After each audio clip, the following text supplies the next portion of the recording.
Greetings to everyone, friends. Today, my friend Konstantin is our guest, better known to you as Constable, or Konstantin Lugovoy, the author of the book The Assault on Bakhmut, and a former commander of the Wagner PMC. And today we're going to talk about negotiations, ceasefires, and everything that's currently dominating the main news agenda. Why specifically with Konstantin? Because I read the book The Assault on Bakhmut, and I really liked Konstantin's systematic approach, both in life and in war. And that's why today I'll be asking you questions regarding the ceasefire. How do you, as a person and as a former assault company commander, feel about it? And, well, we'll be discussing this topic. Here you go to say hello, then we'll start our conversation. Hello, friends. We're glad to welcome you. Let's get started. Yes, right away. Before we begin, friends, one more important note. Please subscribe to the Telegram channel. No matter how many views this video gets, 30, 50, 100,000 people might watch it. I ask each of you to subscribe to our Telegram resources because it's possible that we'll be moving there entirely soon since YouTube is being blocked and so on. So I'm asking everyone, really asking you. The link to the Telegram will be in the description. Please subscribe. Don't be lazy, because in addition to what you see here on YouTube, there's a lot of useful information there. We constantly post announcements about our streams with Kostya Constable and Sasha Razvedos.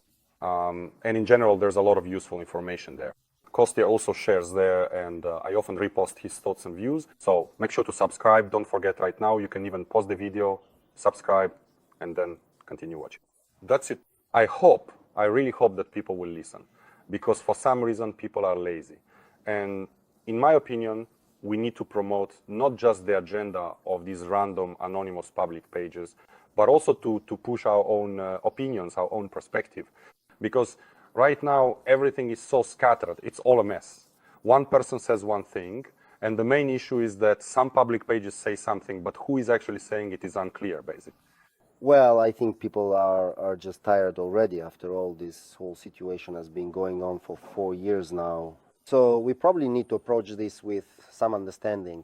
I try to be understanding about it here, but our main task today is to make sure we don't end up on thin ice. Yes. So as soon as we get close to it, and I really hope we'll be able to feel it, we'll just quickly turn around and then head back to where we originally started from, retracing our steps. Yes, of course. So friends, please, everyone subscribe to our Telegram.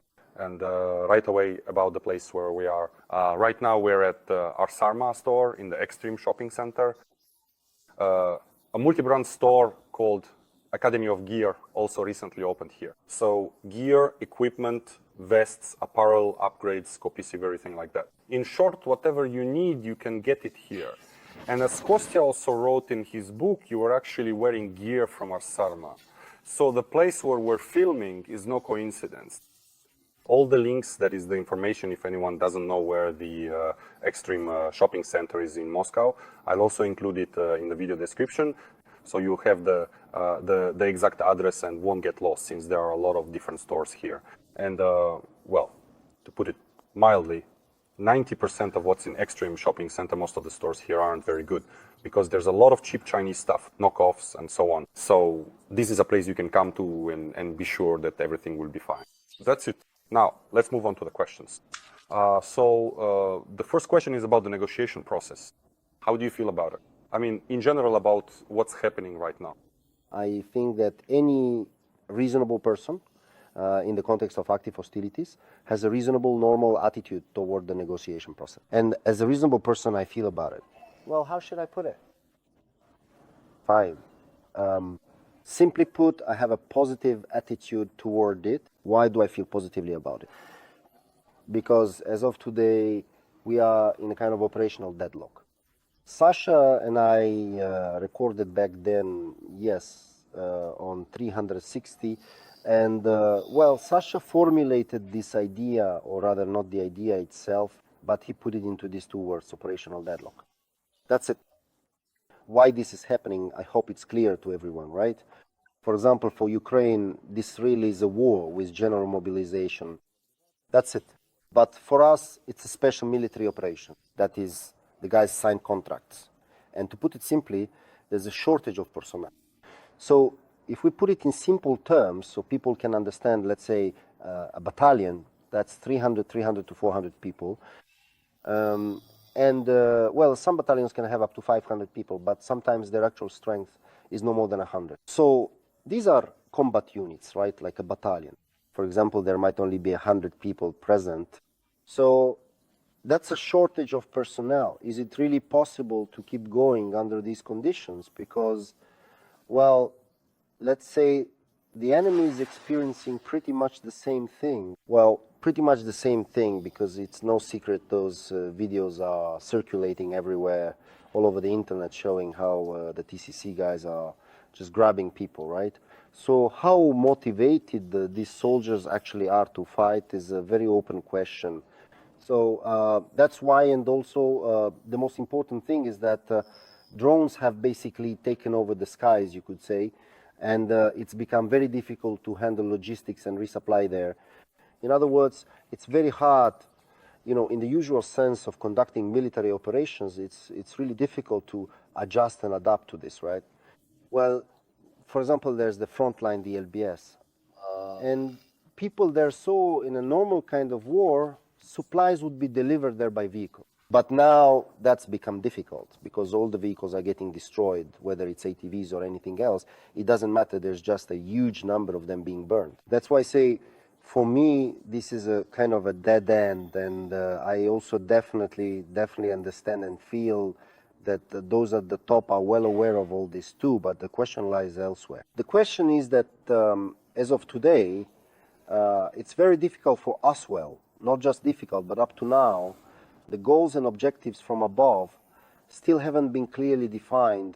As you can see, let's rewind the tape back to the year 2022, as you may recall. What were the goals and objectives of the special military operation? I'm just testing here, that's all. As an ordinary person, just remember what they told us about the special military operation. Well, the main thing, as the Supreme Commander said, was demilitarization. Denazification. Yes. Denazification of Ukraine. The main ones are just around the corner. Right, exactly. So it was with this agenda that we entered into this project. So sorry to interrupt you, but just literally a couple of hours ago, Vladimir Vladimirovich specifically said, the result Russia needs from the special military operation eliminating the causes that led to the crisis, yes. Creating conditions for long-term peace and protecting the interests of Russian-speaking residents of Ukraine. So, once again, he clarified things just about 2 hours ago. Look, why are we recording this video together? Because our society has split, well, let's classify it into 3 groups.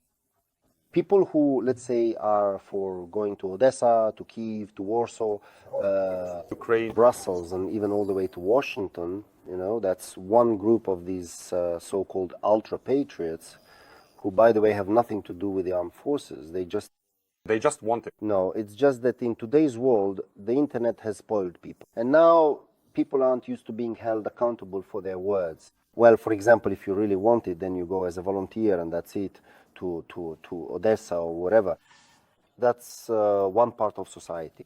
Another part of society is those who haven't made up their minds, who try to stay neutral, like I'm just minding my own business, I'm working somehow, and well, things are fine for me, more or less fine. And then there's a third group, people who... Distanced. Yes, those who are directly, so to speak, involved in the conflict. These are soldiers, well, soldiers and officers on the front line, people who are directly involved in all of this, humanitarian aid workers. In other words, people who are engaged in this whole situation. Well, that is closer to a career. Yes, exactly. That is not, how should I put it? Not. Let me try to phrase it.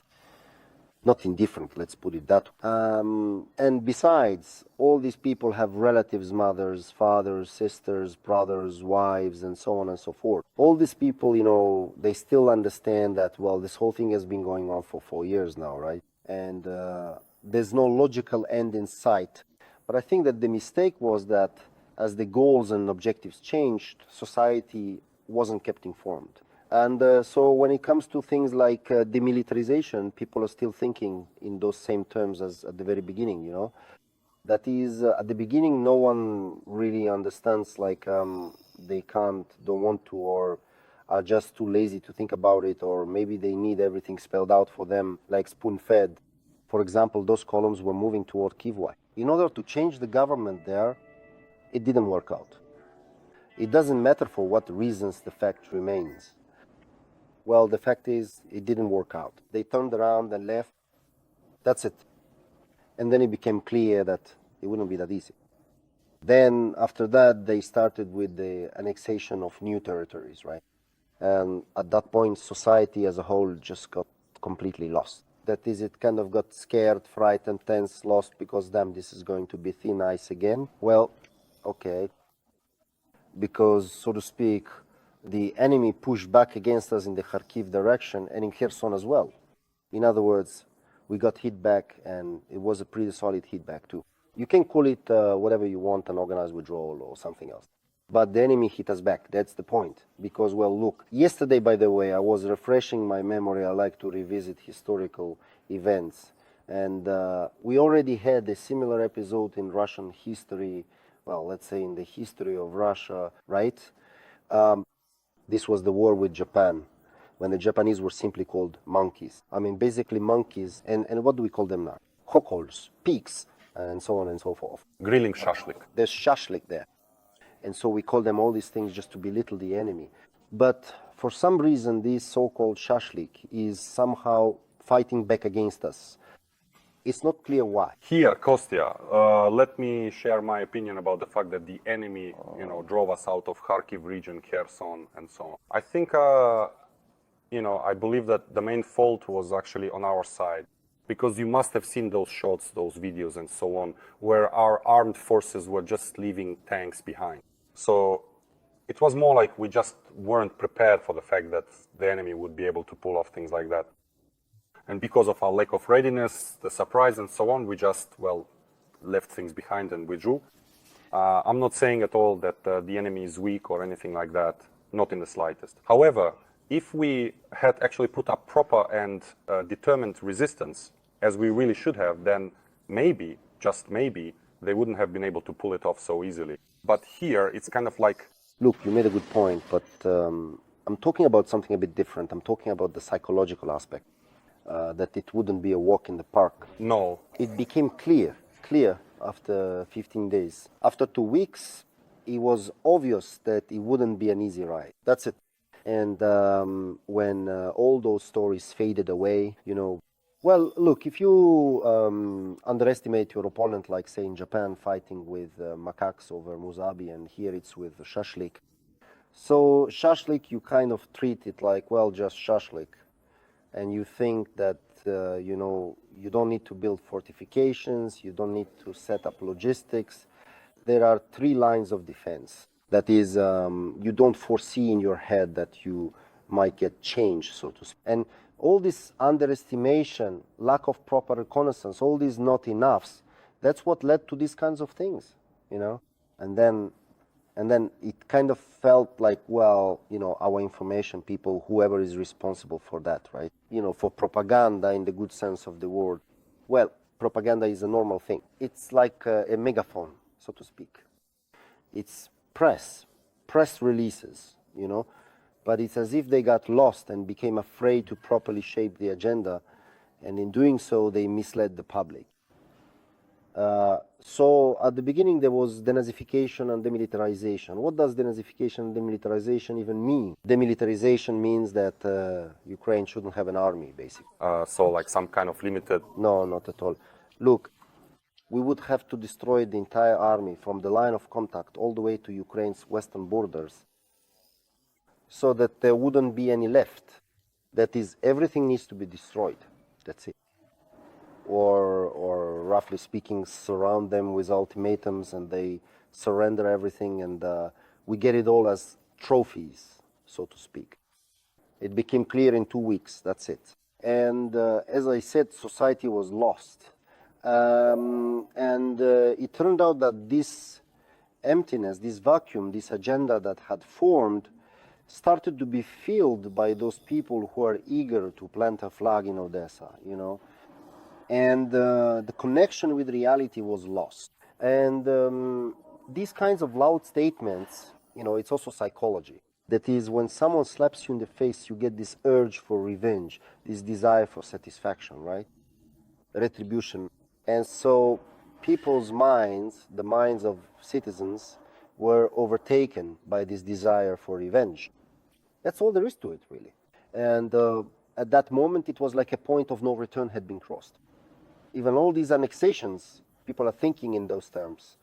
And that's why now when, so to speak, the president of the Russian Federation says that there need to be peace negotiations, well, obviously not with them in mind, so to speak. I don't consider Europeans to be independent at all, maybe only the British, perhaps. Independent. They act in the interests of their own country, and they act in a mean, bold, brazen way, and their goal is simply to create some kind of chaos around the world, and they are very skilled at monetizing that chaos. That's it. So the Supreme Commander is talking about negotiations. What do we see? You and I, well, what do we see? What we see is sabotage. In fact, this is called sabotage. When people say, well, we were sitting there in Istanbul in 2022, and then those guys left, so there's nothing to talk about with them, just destroy them, that's what I mean. That's exactly what those anonymous public pages online are saying right now. But there are also ones that aren't anonymous. And, well, it turns out, look, what is war? War means losses. So we have, let's talk about us, right? And a little bit about the enemy. We have demographic problems in our country. We do. Is a destroyed village with 12 houses worth 1,000 casualties? Is it worth it? Well, the price is kind of comparable. Well, in my opinion, no. I also think it's not, plus afterwards you have to rebuild that village. Exactly. And if, for example, the pipeline, the gas pipeline, all those utilities were damaged there, then you have to redo all of that from scratch. That's all money. And for some people, when I read about it, my hair just stands on end, you know, that they took, say, some Novodrishensk, Pupodrishensk, or the village of Droshevo, or some other place, excuse my language. I get really angry about this. And everyone is celebrating, sticking flags in the ground, and somewhere else they've planted another 15 flags. And in this way, this whole wave just keeps getting stirred up. But Kostya, someone might say, well, you yourself stormed Bakhmut. Yes. And so on. So, for example, you're talking about some village like Novodrichensk, saying like, who needs it, and then why did we need Bakhmut? All right, let's actually... I get it. I'm just saying that kind of question might come up. For the viewers, yes. Look, the Bakhmut meat grinder started at the moment when that very shashlik kind of hit back at us, gave us a beating. Is it okay if I swear a little? I'll be there a little bit sometimes. So he gave us a beating, right? That shashlik came to life, so to speak, turned into people, into a well-prepared enemy, and gave us a real beating. Here, and the Bakhmut meat grinder was basically a media project, hyped up in order to grind down the most combat-ready units there at the cost of heavy losses, and to psychologically restore ordinary citizens' faith in the Russian army. Because after all, Wagner is the Russian army, they're Russians, we're all Russian soldiers. I never had the feeling, I never made any distinction, like this guy is Wagner and that's something else and this one is a Russian soldier. For me, we're all Russian people, that's a Russian soldier. And the goal was to restore that psychologically. We accomplished that task. Yes, there are many losses, including civilians. The city was destroyed basically almost to the ground. It can be rebuilt, but that would require enormous resources. So, you see, you have to separate things, keep the meat and the flies apart. The goal was to take it back to turn the tide, yes? To turn the tide. Then, if you remember the chronology, everyone started to panic. There was mobilization, and some people began to drop out. And at that moment, volunteers arrived, including volunteers from the penal colonies. They are volunteers too. They came and turned the tide. They changed the course of the special military operation. People can say whatever they want, that it took a long time, let me remind you. Chasiv Yar has been under assault for a year and 1 month now, a year and a half months. A city that is 3 times smaller than Bakhmut. That's it. And we did it. We turned the tide. Then there was the Ukrainian counteroffensive. Our Russian soldiers, so to speak, prepared for this and met the enemy with dignity. For me, the association here is with Robotyne, yes. Where there were burning columns, yes, there were colossal losses on both sides. But still, we managed to do it. That is, to actually turn the tide. Now, I don't see, well, how should I put it? Well, okay, then tell me, look, from above, well, do you understand what the problem is? The problem is that from above, just today, I also read about what you're talking about. The president spoke about it today, well, made it public. Let's see how these public pages will react if they didn't have the brains to figure it out for themselves, to process it, to at least understand by some indirect signs that our goals have changed, damn it, the goals have changed. Well, then congratulations to you. Why are you even running news pages then? And By doing so, you are shaping the agenda. shaping it and misleading people. If you can't even simply interpret certain messages from the president or some officials, then it turns out you shouldn't be doing this at all. Go work at a factory making parts or something. That's it if you don't have enough brains to figure this out for yourself and for your readers and are thus misleading people. Well, that's how it is. So it turns out that because of this, nothing comes from above. Then, okay. Then tell us specifically so that people clearly understand what exactly we need. In my opinion, what did we need? I figured it out for myself. I might be wrong, but I've come to my own conclusion. Up to a certain point, and I've talked about this a million times already, up to a certain point in geopolitics, Russia, well, the Russian Federation was treated like, first, we were removed from the G8. You know, it's like being kicked away from the master's table, right? I mean, from the table where all the top players, the kings and queens of the world are sitting. So at this gathering, we were basically kicked out. And to put it simply, there's also the global financial system. Like when you go and buy a coffee, some guy named John in America is getting money from that cup because the whole world system is tied in that direction. So as a result, the balance was disrupted. In addition, our so-called Western partners started carrying out some of their own projects on the territory of Ukraine. And nobody really talks about this much. Like, well, they don't talk about it, right? But there is information, there is data, and I hope that someday maybe the intelligence services or someone else will present evidence that the armed forces of Ukraine were planning to move into Donbass. You know, we kind of have this mentality, we usually hit back, but this time we were the ones to strike first. I think that was the right thing to do. Instead of waiting, you know, you have to strike first. Whether you're ready or not, that's another question. No war ever goes according to plan. So if you put all of this together, given the current situation, that's what I think. That's my opinion. And I absolutely 1,000% support what the president is saying. We need to negotiate. How long these negotiations will take, how many rounds there will be, how the lists of demands will change between the sides, that's a separate question. But so to speak, the foundation has been laid, and just for a moment, let me highlight 2 key points from what happened. It's 1,000 for 1,000 prisoners. So look, what does 1,000 people mean? 1,000 people, that means they have mothers, fathers, brothers, sisters. Well, of course, you can immediately multiply that by 2 or 3 at least. Well, yes, you can multiply it by even more. In fact, you can go even higher, because this circle also includes friends. Well, yes. Relatives, mothers, fathers, grandmothers, grandfathers. So, for example, let's say there's a guy who's in captivity, and roughly speaking, there are about 10 to 15 people who are worried about him. And it turns out that when these people are worried, their efficiency drops. Efficiency, meaning, well, efficiency is basically the product we produce for the country. So, in my opinion, let's say, hypothetically, there's a person standing here, right, who is, for example, selling equipment, but his friend is in captivity. So how much, percentage of his presence is really here.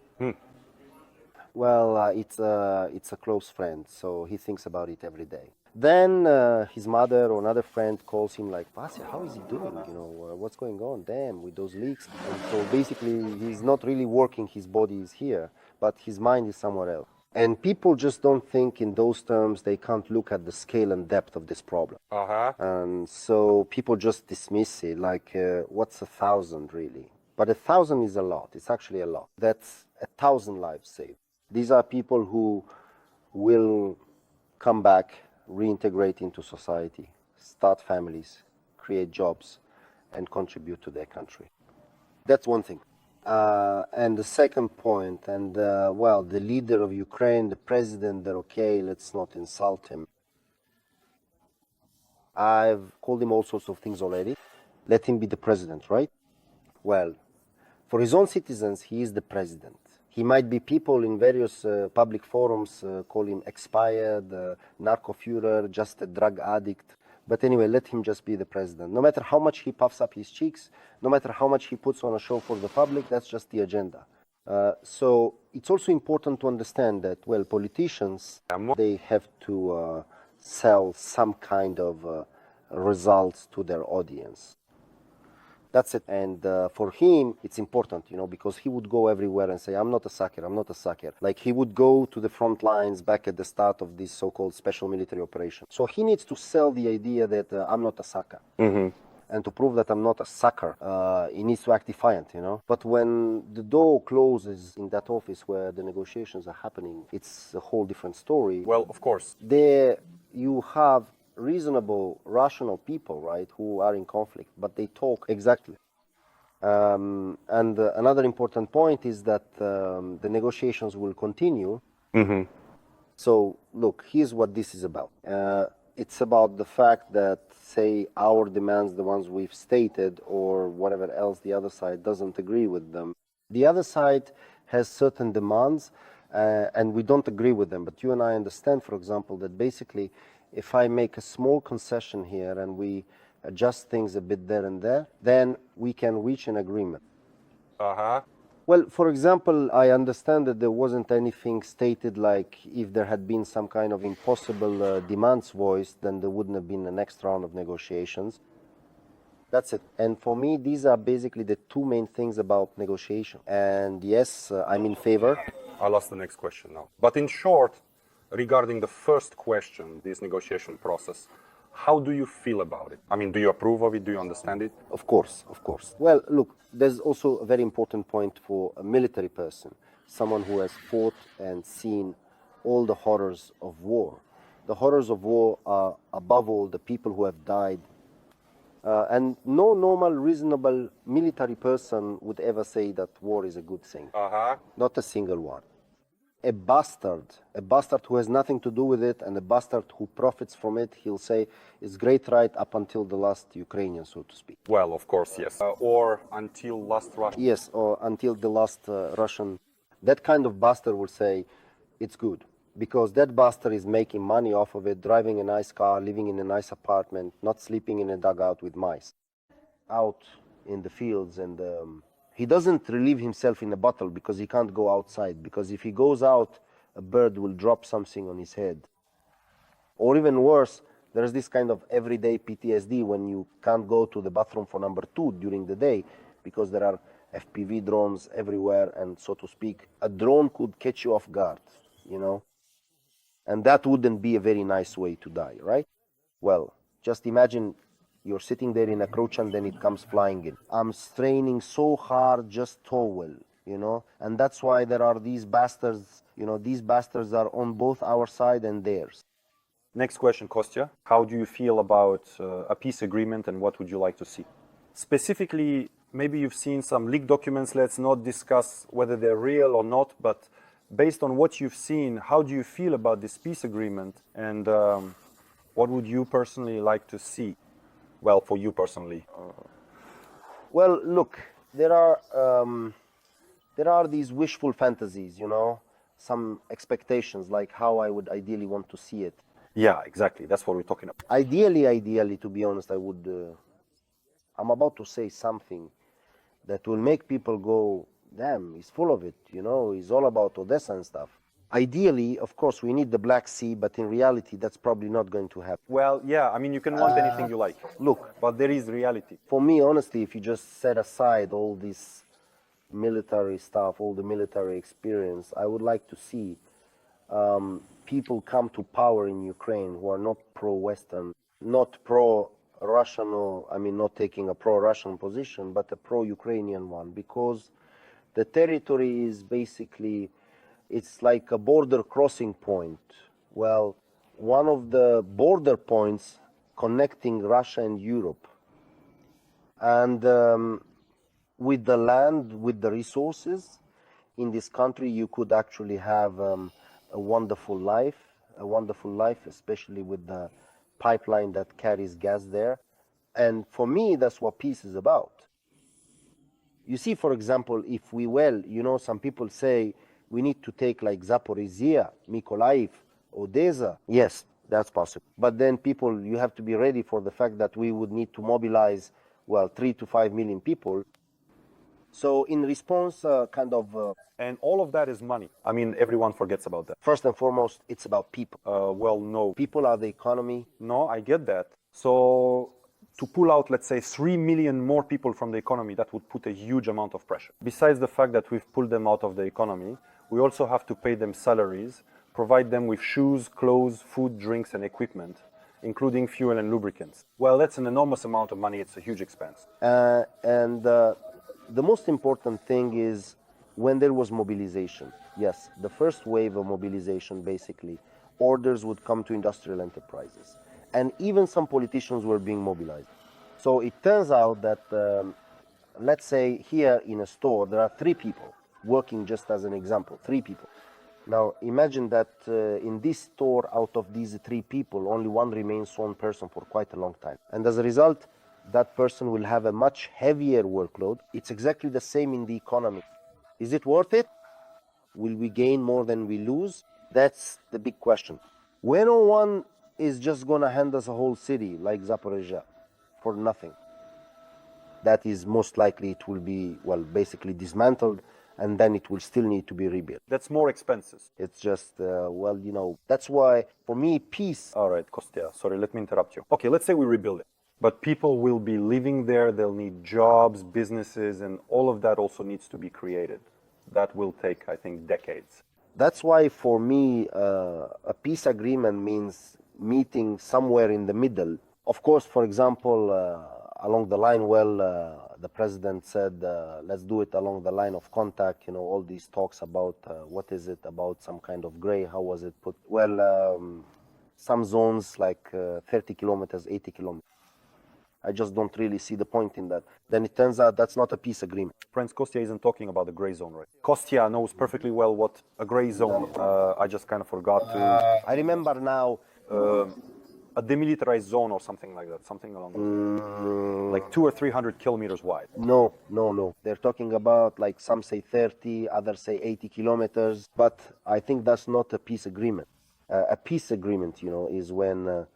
well, even like just yesterday, I went and looked it up again, did some more reading and read about the Russo-Japanese War, which took place way back in 1904, quite a long time ago, when people could calmly, like they say, Japanese and Russian soldiers would both come to the same place at the same time to get water, sometimes even exchanging a few words in peace. It's like when animals come to a watering hole, they drink there and don't attack each other, as if there's some kind of gentleman's agreement in nature. That's what the peace agreement is. But as of today, it's more like we're just issuing ultimatums to each other. Yes, for example, we issue an ultimatum demanding the withdrawal of the armed forces of Ukraine from Kherson or from Zaporizhia, since, according to the constitution, these territories have supposedly been incorporated into the Russian Federation. That's the situation.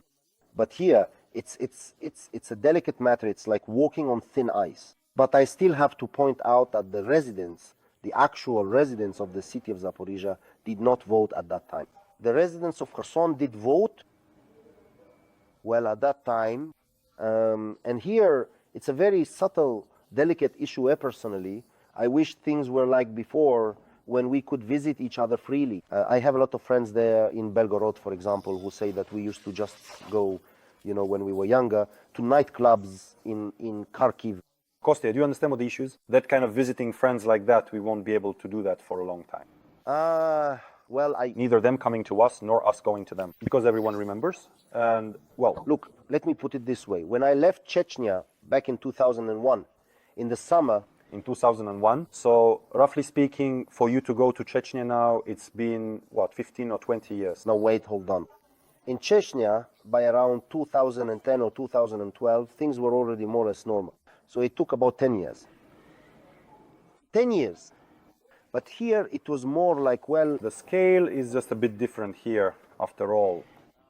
Pasha, I think, look, the problem is that if you think about it, in Ukraine, there's a very small segment of people who actually take a radical or extreme position. And they all from there, from those regions. We need to think about this somehow, so that this conflict, roughly speaking, doesn't just lull them to sleep and then have them wake up at some point, these radical movements, I mean, but to do something so that this is somehow neutralized. I don't know how that's possible. There are only hypotheses about how it could be done. It's just that if there are, well, radical, in my opinion, you're asking how to do it. In my view, all these radical movements just need to be identified and immediately eliminated. You don't... Well, I mean, you... No, look, that's a dead end. That leads nowhere. Because look, if genetic memory exists, well, for example, let's say, hypothetically, you're some member of Azov, which is banned in the Russian Federation, and a decision is made to eliminate you. You have two sons, or maybe one, or a wife. And they'll be told that he was killed so let's say, for the Russian Federation, you're a Nazi, a fascist, but for your son, you're a dad. Well, yeah, I get it. And so the son will be told that his dad suffered for his beliefs. They won't say that dad cut off ears or slit throats or anything like that. But if we're talking about the territory that's already come under our control, then we will definitely explain all that. No, that's 100%. Work is already being done right now. Of course, there are SBU and GUR agents there. They're present in the territory, in Luhansk, in Donetsk, everywhere their guys are operating. You and I even know someone personally who is involved in this. Exactly. Right now, at this point in time, people might get a bit confused about this. What could they get confused about? Well, you mentioned the SBU, that's the Security Service of Ukraine. SBU and GUR agents, they're present in the territory. Every day, reports are published today they caught a woman there, tomorrow maybe two more. So every day, because they don't sleep, they're constantly working as agents. Our task is to act proactively. So it turns out that... Wait, hold on, let me clarify right away, because some people might think we know those SBU agents. No, we know the ones who catch them. Yes, the ones who are being caught. It's just that now people might think we're in close contact with the enemy. If anything, if needed, we'll clarify. Yeah, that's why I immediately clarify these things. So they don't make up stories, I just explain right away.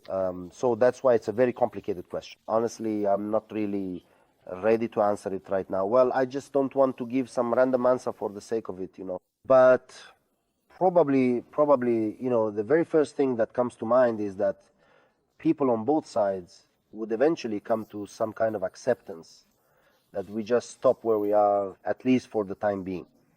And now this is ours, and they have no claims, right? They recognize it. And we, for example, give something up. So look, here's how it could be. Let's say we don't lay claim to Zaporizhia or Kherson, right? And they accept these territories belong to Russian Federation. Now, someone will say to you, how can we not lay claim to Kherson and Zaporizhia if, according to the constitution, they're ours? Those are bound in practice. Administrative borders are always able to be revised. So, look, there is...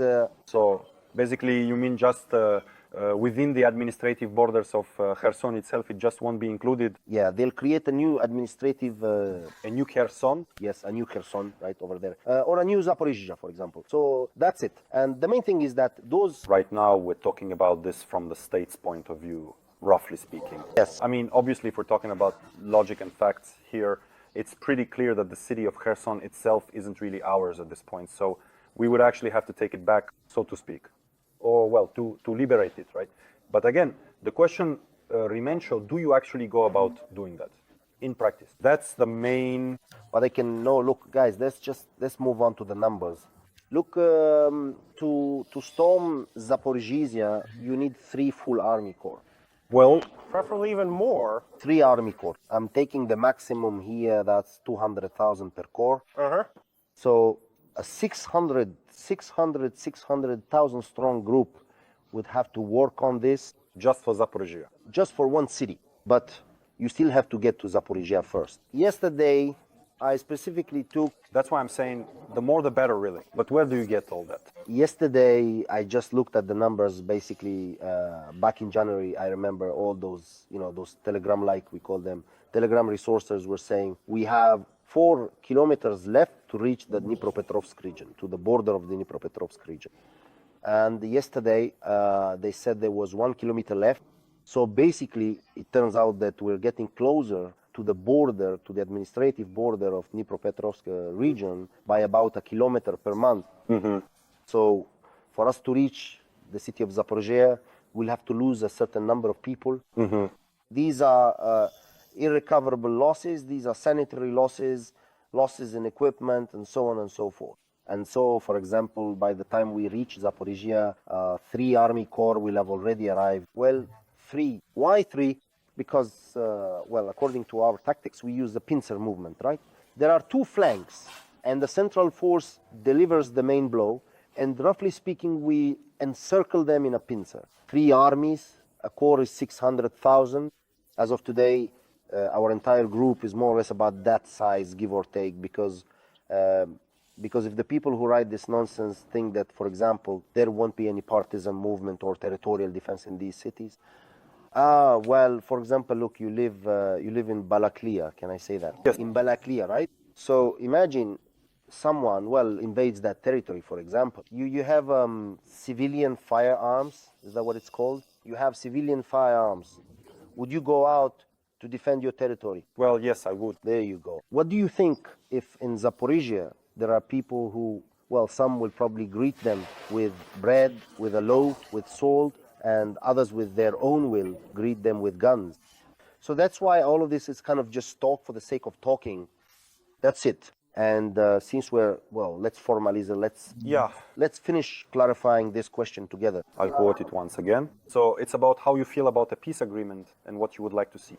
So, as I said before, I would truly and sincerely like for everything to stop right now, for both sides to openly and sincerely acknowledge and accept that, let's say, in exchange for Ukraine officially recognizing the territories that we have already legally annexed under our laws, and fully and completely giving up any and all attempts, any armed attempts whatsoever to take them back, including Crimea.